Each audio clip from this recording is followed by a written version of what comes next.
Welcome to the Midlife Masculine podcast. I am Dhruv Sethi. As men, we reach an inflection point in our lives where we question our achievements. Despite societal expectations and our own credentials, many of us feel unfulfilled.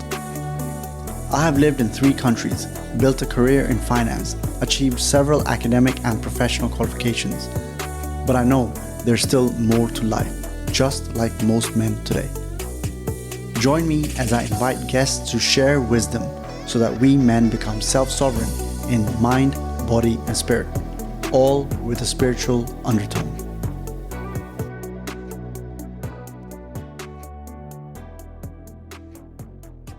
Welcome to another episode of the Midlife Masculine podcast. My guest today is Cory Rosenke. Cory is an author, pastor, communicator, and a tenacious pursuer of truth. Cory is both the concept pioneer and the foremost authority on the cravings of the soul. Through session, song, workshop, and manuscript, he is dedicated to the pivotal work of connecting hungry souls to the joy of the Maker. Welcome, Cory. Dhruv, thank you so much for having me. I'm very excited to be here. It's great to have you. This podcast, there's an undertone of spirituality, faith. Ultimately, it's about getting my listeners to just broaden their horizon, to ultimately get out of the matrix in mind, body, and spirit. And I'm so very happy to have you here. So, Cory, perhaps my first question is quite existential, and that is, what is the soul and what is it good for? Yeah, well, thank you for asking the question. I think it's one of the most important questions, to be honest, in our modern age. We have come to believe in this modern world that we are nothing but brains and bodies, that we are just, organic robots, and that there's nothing else to it. And nothing could be further from the truth. We, more than a brain or a body, I believe we are souls. Not only do I believe that, but I believe that all of us, at some level, intuitively are aware of that fact. And yet we live in a world who has forgotten that. And in so doing, we've forgotten who and what we are. And so your soul is the core of who you are. It's the seat of your personality. It is the root of your deepest ambitions. The biggest driving force in life as you decide which way to go, what choice to make, is not coming from brain chemicals or some sort of a psychological mechanism. It is birthed much deeper in the soul. And so ultimately, the soul is what I often will refer to as our non-biological selves. And it is the core of who you are. It is the attribute that best defines you. And as far as what it's good for, your whole life is spent trying to satisfy the needs of your soul. And the reason why we see so many people today unhappy, even though they have all these possessions, is because of the fact that they have been working so hard to satisfy the desires of the brain and the body. Those are important desires, by the way, but they are not the core of who we are.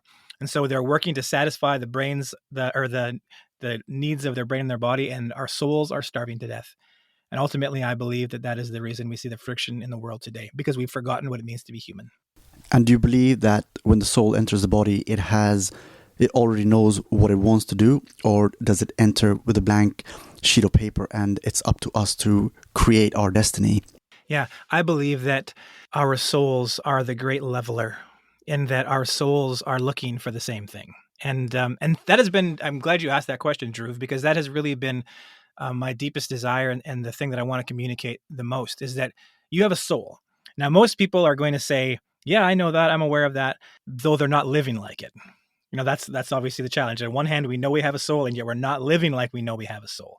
But as far, the next piece of information that's important is you are a soul, and that soul is looking for something. So when you think of your body as an example, let's look at it this way. We feel hunger and thirst, right? Those are biological cravings. And these biological cravings are designed and intended to then propel us towards nutrients, right? Just think of it.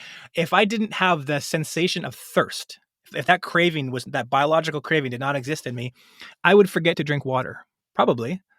And I'd be dead in 4 days because I can't survive without water, right? And so that thirst feeling, that thirst craving, that sense that we have of it is actually for a purpose. It says, hey, go get what you need to get to survive. And so we go and we drink that water.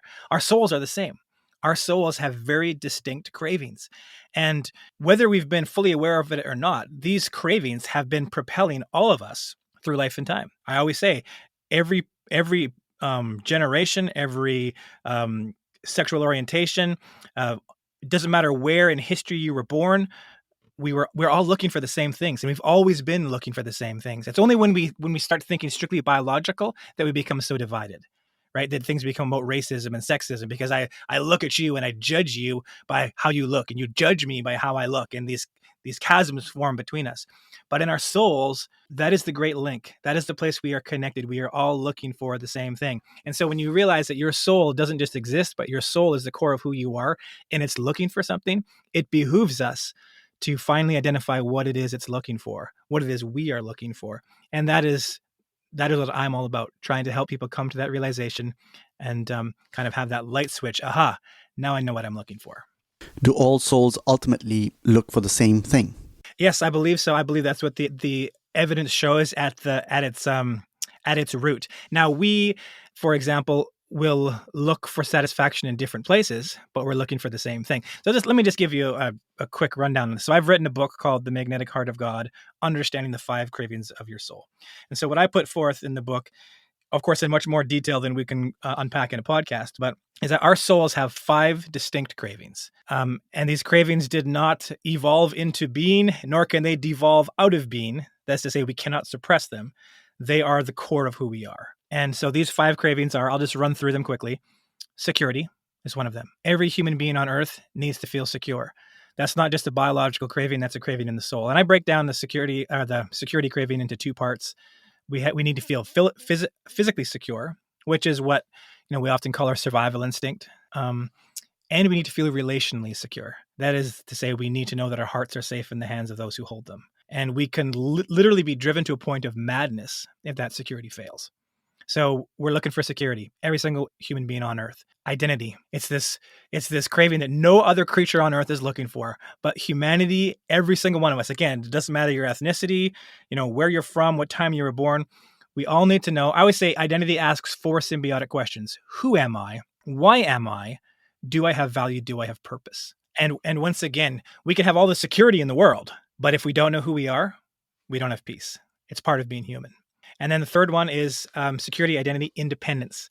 I will break that down into 2 parts. The part of independence, one part is freedom. We all need to have some sense of autonomy. Maybe not total autonomy, but we need some sense of autonomy. That's why things like prison, as an example, are actually punishments, because they're confining, right? That's why we don't like it when someone, some culture or some media source or some government official tells us how and what we have to think, right? Because we want freedom. And then the other part of the independence craving is the craving for individuality. We need to know that we are distinct, right? That to a certain degree ties in with the identity craving. I need to know that I am distinct. We're different from each other. And as much as we want to celebrate our similarities, we also want to understand that there's a difference. And if we don't have a sense that we are distinct, we soon feel redundant, that there's no purpose to our existence. We need to feel like we are individuals. We can't just be part of some massive collective. Fourthly, our craving for significance. Every human being on earth needs to know that they are special in some way, that we aren't just distinct, but that we are special. We aren't just set apart, but we are set above. And for some people, they need to be the strongest guy in the gym. For someone else, they need to know that they make the best apple pie. We all come up with our metric. We make up our own metric, right? But ultimately, we need to be convinced that we are special. We are significant in some way. And then fifthly, innocence. We all need to know that it's inherent within us that we are not just not bad, but that we are in fact good. That there is a righteousness aspect to us. And when you think of it this way, basically every argument you've ever had or any offense you've ever taken happened because you felt that someone directly or indirectly accused you of wrongdoing or wrong thinking. And your response is one of 2 things generally. Either you're going to fight because you can't have someone accuse you, and you're going to, what I always often call the righteousness battle begins. I accuse you, you say, Cory, you left your socks on the floor. I should just say, you're right. I'm sorry. I left my socks on the floor. I said I wouldn't do that. Instead, I go, oh yeah? Well, you left the bathroom in a mess, right? I don't need to feel totally innocent, but I need to feel like I'm more innocent than you. And this affects every marriage, every relationship. I believe it's at the root of what we call cancel culture in the world today, is this righteousness metric. And when we get in contact with someone who makes us feel guilty, we either have to fight or flee, because we can't be around someone who does that, right? And so those are the 5 cravings that we are all pursuing now. And I believe that we're all the same. It is true of all of us. It is inherent within us. It is designed within us this way. However, what we do is we pursue them in different ways. That's very interesting. And it is broadly in line with Maslow's hierarchy of needs as well. And just a reminder of what it is in Maslow's hierarchy of needs, at the bottom of the pyramid, you had the physiological needs, and a level above that is safety and security. One level above that is a need for love and belonging, and then above that is self-esteem. That's probably where we have that need to distinguish ourselves from everyone else. And at the very top is the self-actualization. So not an expert on Maslow's hierarchy of needs, but broadly speaking, they seem to be quite aligned, the 5 cravings that you described and the pyramid of Maslow. Absolutely. In fact, it is almost spooky, if I could use that word, how this, I don't want to call it simplification, because it took a lot of work and a lot of study and a lot of observation to bring us to this understanding. But yeah, it is amazing when you realize how everything comes back down to these 5 cravings. And here's the thing, when you finally know what you're looking for, that's powerful. It actually gives you the opportunity for success. And that's why I'm so passionate about talking to people of all different faiths, all different backgrounds, all different, ideas on how the earth was formed, right? Whatever people's background is, I want to bring this information. More than a brain or a body, you are a soul. Not only are you our soul, but this is what you're looking for. And now that you know what you're looking for, you can understand yourself. You can understand your neighbor. You can understand that politician that you love and that politician that you revile, because you can now see them and say, aha, I know what they're looking for. They're looking for it in a different way than I would, but I know what they're looking for. And then that gives me the opportunity to understand them. Understanding gives me the opportunity to have patience with them, or to love them, or to negotiate with them, because I now know where they're coming from. What proof is there that mankind has a soul? Well, I think the first one is what we kind of already went over.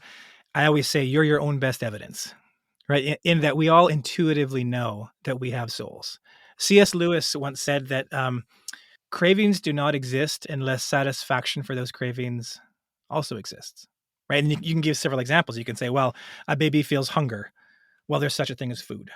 If there had been no such thing as the biological craving of hunger, of food, if there was no such thing as food, we would not have developed a biological craving for it. But we as human beings have, as I mentioned, these non-biological cravings, these cravings that are deeper than psychology. They are deeper than neuroscience. Right? We desire, it's a must inside of us to understand the distinction between a moral right and a moral wrong. And we may argue over what those are, but we have within us a desire to understand them. That's not a biological craving. That's a non-biological craving. We crave the eternal. And for many people, we crave God. These cravings would not exist unless satisfaction for those cravings also exists. Finish it off. So we have this personal, internal evidence that we have souls. But then here's the big one, and this is as scientific a fact as you can get. When you think of it, virtually every culture throughout all of time came to the same conclusion. Again, this is a very scientific fact. When you think of it this way, every culture came to the same conclusion that we exist beyond biology. The awareness of our souls, the awareness of our non-biological selves did not spread across the globe like, for an example, the Europeans who believed in a soul, when they landed at Plymouth Rock in America, they came to a people who already believed in the soul. Now, they had a different religion, but they already had an awareness of their soul, that they existed beyond biology. When the Romans landed their legions north of the White Cliffs of Dover, the Romans believed in a soul. But when they came to Britain, they came to people who already believed in the soul. Now, the Romans tried to bring their own religion, their own faith structure, but they were coming to people who already believed in the soul. Africa, the continent of Africa, long before it was subject to any side of kind of outside influence, believed in a soul. So when you think that every culture came to the same conclusion without coercion, right, without some messenger going out to convince everyone, that is as scientific a fact as you can get. I never thought of that. You're right. All religions or faiths in one form or another believe or have believed that there is a soul, like the pagan faiths in the British Isles and in the Native Americans in North America, and a lot of cultures in the African continent, and obviously the South Asian, Indian cultures as well, the Dharmic cultures. They all believed in souls, and not only that, also the animals, plants had their own souls as well. You're a pastor, and there's one phrase in Christianity which sort of rings very true with me, but I've never really understood what that means. So perhaps you can explain that before we move on to the next segment. And that is, what does it mean to be made in the image of God? I like the sound of it, but I don't exactly know what it is. Could you explain that? Thank you. I think this is a super important question to answer. And I will tell you that even in Christian circles, it has not been well answered. It has been left ambiguous. But when it comes to that question, what does it mean to be made in the image of God? We need to have a clear answer. And I believe that we have been custom designed to live in connection with our Maker. That's what it means to be created in the image of God. We were designed to live in connection with Him. And that is an awesome thought. And once again, it's an awesome thought that I believe is privileged uniquely to mankind. That it is not true of the gazelle, or the golden eagle, right, or the mouse. But we have been designed to live in connection with the sovereign of the universe. That is an awesome thought. And the reason I call my book The Magnetic Heart of God, Understanding the Five Cravings of Your Soul, has very much to do with this. I believe that God placed these five cravings within us for the purpose of drawing us back to Him. Just like thirst draws us to water, hunger draws us to, food and nutrients, that the cravings inside of us, security, identity, independence, significance, and innocence, were put there for the purpose of drawing us back to our Maker. My point being this: there is nothing on earth that can fully satisfy all of your cravings. For that, we have to live in connection with our Maker. And so I believe that our Maker put these cravings inside of us for the purpose of drawing us back to connection. This force that is constantly trying, while we have this magnet within us drawing us to our Maker, there is also this force that is seeking to divert those cravings into other places where at the end of the day, we can't find satisfaction. Just think of this. Elon Musk, I saw an interview with him a while ago, the richest man who's ever lived so far as we know. I saw an interview with him and the interviewer asked him, "Are you happy?" And Elon Musk paused for a moment and you could tell he was having a moment of introspection. And he said, "I don't think many people would want to be me." And of course, we all lose our minds. It's like, how is this possible? Here is a man who there is nothing he cannot have. There is nothing on this earth that he cannot have. And yet he's come to realize that there's nothing there. So much so that I would even say this: he's looking to the stars. The two richest men on earth, who has the space programs today? It is the two richest men on earth, Bezos, right, and Musk. They literally have everything the world could possibly offer them. It's not enough, so they look to the stars. And the truth of the matter is, they're not going to find it there either. They got to find it in here. That's for sure. Just on a side note, I would not go to Mars or whatever planet these people want to colonize, because once you go to one of these planets, let's assume that it does materialize, you're going to be dependent on somebody for air, water, supplies, all of that stuff. And as it is in modern society, we are already dependent on few people at the top, whether the banks, governments, the World Health Organization, World Economic Forum. I don't want to be dependent on even fewer people on another planet. So yeah, that's just a side note. I want to chime in on what you said about we were not created to be completely independent from God. That does resonate with me. But I have a thought that the relationship our souls have with God is that of an overindulgent parent that allowed humanity to be created and experience the joys of life, highs and lows of emotions and all types of experiences. And God, as an overindulgent parent, said, like, go on, enjoy yourself, or go on and experience this, but never forget who I am. And so you're always sort of connected, and perhaps that's what the soul is, that tells you what's right from wrong. And God also gave us free will so that we could make the right decision based on what our souls deep inside wants and doesn't want. And it's that free will that really determines whether we're getting closer or further away from God. So that is a thought that sort of stuck with me for some time now. Overindulgent parents. I very much agree with you. Yeah, I think that's a great point. And I also think that is why our Maker put the cravings inside of us, was because of free will. So, because we can choose the right path, or inherent within free will, you can choose the wrong path, right? And so the reason that our Maker can be so generous and say, I release you, right, to be free people with a free will, He's still in love, put those five cravings within us like a beacon, that always seeks to pull us home. Right. So it's like, while we have the free will to wander where we want, there is always within us, I would believe by God's grace, these cravings that keep us tethered. Tethered is probably the wrong word, but keep us linked with our maker. And they never allow us to go too far away. It doesn't mean we always return, because we often don't, but it's like that great link that keeps us connected. So as a person who's not from a Christian background, from my own education and that of my listeners as well, what role does the devil have in this? Well, so as far from a Christian standpoint, and the view of the devil would be this: the devil is not the legitimate adversary of God. Oftentimes people think there's this battle between good and evil. I believe that God is omniscient, which means he's everywhere at once, right? He's all powerful, right? And the devil is not. So he's not a contender. But because we have free will, the devil is the tempter. And so when I talk about sin or the sin nature, I believe that is very closest connected with the devil. Because the devil, from a Christian standpoint, and I believe from the generic standpoint in the world now, his goal is ultimately to rob you of joy, to bring chaos. Well, God wants you to have peace and be whole.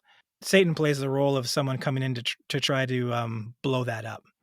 And so he promises all sorts of good things, but ultimately he's trying to lure us away.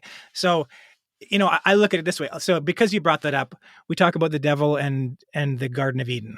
In the Garden of Eden, he's represented as the serpent, right? And so when we think of the Garden of Eden, we think of a place of perfect bliss and happiness.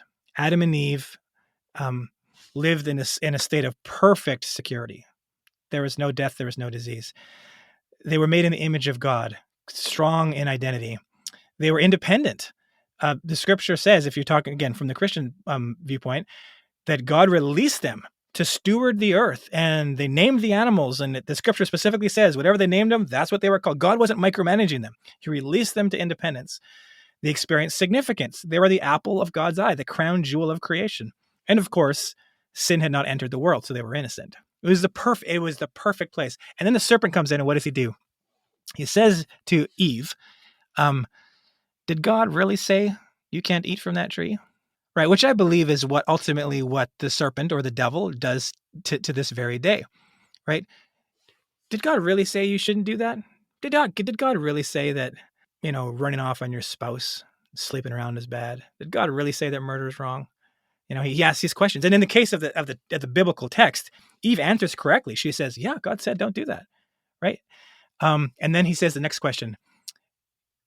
She says, yeah, God said if we eat from this tree, we will die. And the serpent says, you will not die. He contradicts what God said is truth and reality. And so as far as the devil and the role he plays, that's the exact role that he plays today. He's constantly trying to contradict God, constantly trying to question God's legitimacy. And what is Satan's or the devil's incentive to rob us of that joy and take us further away from God? Yeah. Well, ultimately, I believe it's bitterness and rage. It's the height of delusion. If you read the scripture as to kind of the devil's downfall, God created the devil, but not as the devil, but as one of the most powerful and beautiful of all angels and creations. And then we find in the biblical text and in the book of Ezekiel that and Isaiah, for that matter, the two main passages, how it says Satan decided he wanted to be like the Most High. He said, I will ascend to the stars of heaven.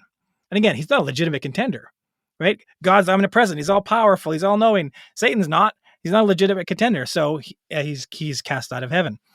And so he's now lurking around, sulking. And what do people who lurk around and sulk and get offended do? Well, they try to destroy the good creation of the one who they now hate. And in Satan's case, it's God, right? And so just think of that. So Adam and Eve, remember, they existed in this perfect state. Satan did not offer them anything they didn't already have. But what he told them was he said, you will not die. In other words, he says, you will not die. And then what he goes on to say, he says, because God knows when you eat from this, you're going to become like him. Now, just think of it. That's exactly what Satan's always wanted. Back in Ezekiel and Isaiah, he wanted to become like God. And so what he does is he questions God's integrity. And in so doing, he he collapses Eve's security in God and her identity in God. And then he says to them, you will be great and free. You will be like God. So then he offers them counterfeit independence and significance. And so they believe Satan and they lose their innocence. It all comes crashing down to the Garden of Eden. And we've been doing, from the Christian standpoint, again, we've been doing that ever since. We're expelled from the garden, looking for security, identity, independence, significance, and innocence apart from our maker. And it doesn't work. No, thanks for that explanation. One of the reasons why I am quite interested in this topic is because you see more and more mainstream artists, singers, performers sort of make symbolic gestures to sort of call Satan, and like big artists like Rihanna, Doja Cat. It's so strange, and it's so prevalent and mainstream now to sort of make these symbols and sort of refer to Satan in their lyrics. It's just up in our face now. It's everywhere. So it is a bit worrying, and and that's the reason why I asked the question. Yeah, it is very prevalent in our world today to either do one of two things: to do what you mentioned, to actually embrace evil, right, and the symbols of evil, like AKA Satan and the devil, or whatever, or to ultimately try to imagine ourselves as God ourselves, or as our own God. Right. And that is ultimately, I think, that's that inner rebellion that I mentioned, that fatal fantastic element, as it's mentioned in philosophy, right? That continues to just, you give us something beautiful, we'll wreck it. That's what humanity does. And we've proven it throughout all of time. It's inherent within us when we are disconnected from our maker. Yeah, for sure. We digress quite a bit, actually, but it's all interesting stuff, and I'm enjoying it. And that reminds me of that Michelangelo's painting. I think it's called Creation of Adam, where God is reaching out with the fingers fully stretched just to touch Adam, but Adam is sort of leaning back very reluctantly, stretching his arm, but not really stretching his finger. But God is trying his best to touch Adam's finger. I love the way you describe that, because it's so true. I mean, obviously it's just Michelangelo's painting, but in that you see a determination on God's face and a reaching out, and on Adam's you see this casual reluctance. Reluctance, exactly, right? And I believe that is such a true picture. Yeah, I do like that painting. It's very, very powerful. And I want to move on to the last segment, where you do say that the world is falling apart. What do you mean by that, and why is it falling apart? It's falling apart in that, as I mentioned, we've been told for thousands of years that if you would just have enough money, if you could have enough freedom, if you could have enough sex, if you could determine your own existence on your terms, I want to live here, I'm going to do this, I'm going to enjoy this. If you could just have that, you'll have peace and happiness. And then, of course, on top of that has been, if you would just get educated. That's a big thing in the world today, too. Right?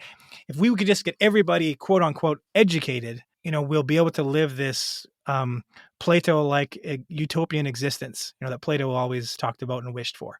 And ours is a generation that has, like I said, more prosperity, more education, more comfort, more leisure, more freedoms than any generation in the history of the world. And yet, along with that, we are sad, we are depressed, we are confused, we are angry.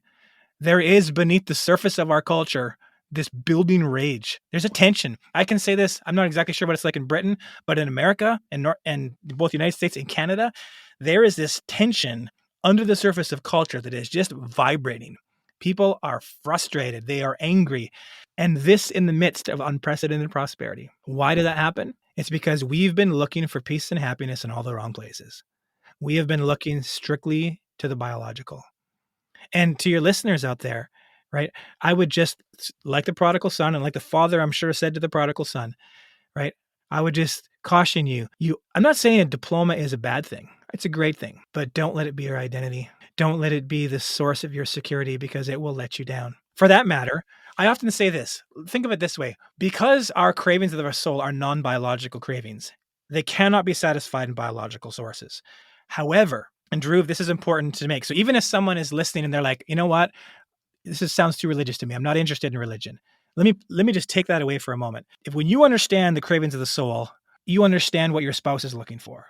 You understand what your boss is looking for. You understand what you're looking for. So absolutely, if you are in a relationship with someone and you want that relationship to thrive, you are going to have to reflect security, identity, independence, significance, and innocence to that person.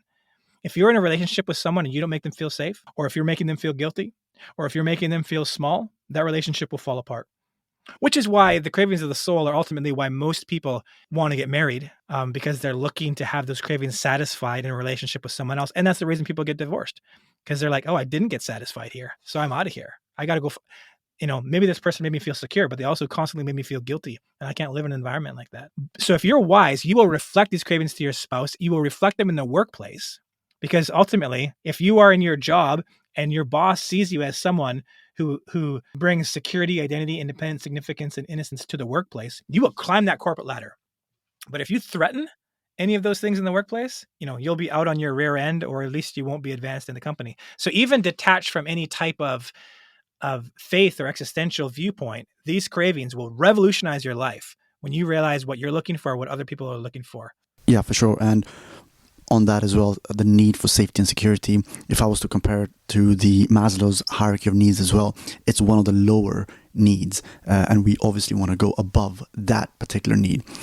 And to the question as to what's the difference between animals and humans, there are many things that can be said about that. But just on the point that you said, one of the things we can say is the difference is that the animalistic nature wants to satisfy the lower chakras, which all in essence are biological. Whereas the human needs to satisfy the lower chakras, which are the biological needs, but beyond that as well, the upper chakras, which are much more esoteric, metaphysical, and much more about being connected to the all-knowing, to universe, to God. So yeah, very valid point there, Cory. Thanks for that. And this has been very insightful, Cory, and we're reaching the end. And I always have a section towards the end for my listeners so that they can have some takeaways and just sort of think about things in their own time or read up on things. So what few takeaways can you give to my listeners so that they can broaden their horizon and just think a bit beyond the biological needs? Well, I would try to remind them of this. You are not the reflection in the mirror. That's not what defines you. You aren't defined by the number on the weigh scale. You aren't defined by the diploma on your wall. You are a soul designed to live in connection with your maker. You are so much more than those things. And Dhruv, I think the frustrating part, I don't want to use the word frustrating so much, but what makes this, I believe, a long-term mission that I'm on is because we can hear this. Your listeners, for example, are hearing this. And there is a spark in them that knows it's true. But the problem is, then we're going to wake up tomorrow morning and we're going to go look for peace and happiness in all the same failed places. It's that fatal, fantastic element that I mentioned inside of us.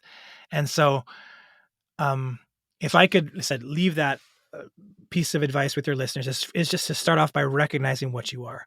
You are valuable beyond biology. And so for me, what I'm hoping for is that at some point in this conversation, your listeners will experience some type of revelation where they will say, this is true. And then it will inspire them to do something about it. That's important to me. I'm also a transformational coach. I coach teams and individuals and stuff. Of course, coaching is when someone identifies where they're at in life and they want to get somewhere, and a coach's job is to help them kind of reach that goal. But at the end of the day, you have to do something about it. See, that's the difference between knowledge and wisdom. Knowledge is revelation. When you gain a new knowledge, you gain a new revelation about something. It's like, right, I understand this thing now. Wisdom is now the correct use of revelation. And a lot of us are knowledgeable people, but we struggle to take that step towards wisdom, right? So the knowledgeable person looks at the sky and says, because I've gained this knowledge, I've had this revelation, I know that when the clouds look like that, when the birds are flying in this direction, when there's this dampness in the air, it's going to be a windy, rainy day tomorrow. I have that knowledge. Wisdom then brings in the lawn furniture, puts a tarp over things that need to be covered. And so what I would not want for your listeners is to listen to us have this conversation today and gain revelation, but not yet be willing to take that step to do something about it. If you will begin looking, if you will allow yourself to look beyond biology, to satisfy these cravings, it will change your life. And as I mentioned, I'm not trying to shove my faith down your throat. What I want to do is get you pointed in the right direction, so that you have at least the opportunity for success. That's very valuable. Thank you for that, Cory. Where can people find you? Yeah, great. Thank you. For anyone who is interested, the best place is obviously my website, CoryRosenke.com. That's kind of that centralized point where you can learn more about me. There's even a spot in there you could contact me directly. There's links to my book, though I just put a few links in there. Ultimately, the book is available everywhere. But that'd be the best place. You could see me at Cory Rosenke Ministries on Facebook, CR Rosenke on Twitter. Those would be the best places to contact me. Ultimately, though, Cory Rosenke is not an easy name to say or spell all the time. So if you're ever in a pinch, just type the magnetic heart of God or the understanding the 5 cravings of your soul, and the book will pop up, and probably I will pop up as well somewhere. As I mentioned, the book is available everywhere. And so you shouldn't have a problem finding it. Cool. And I'll link that in the description below as well, just in case people want to find you. And with that, Cory, thank you very much for this time. It's been very educational and insightful for me. Dhruv, thank you so much. If you liked this episode, then make sure to like, share, subscribe, and leave a review. That will help me get to people just like you. Also, make sure to visit mlmpod.info. Keep acquiring knowledge, and I'll see you in the next episode.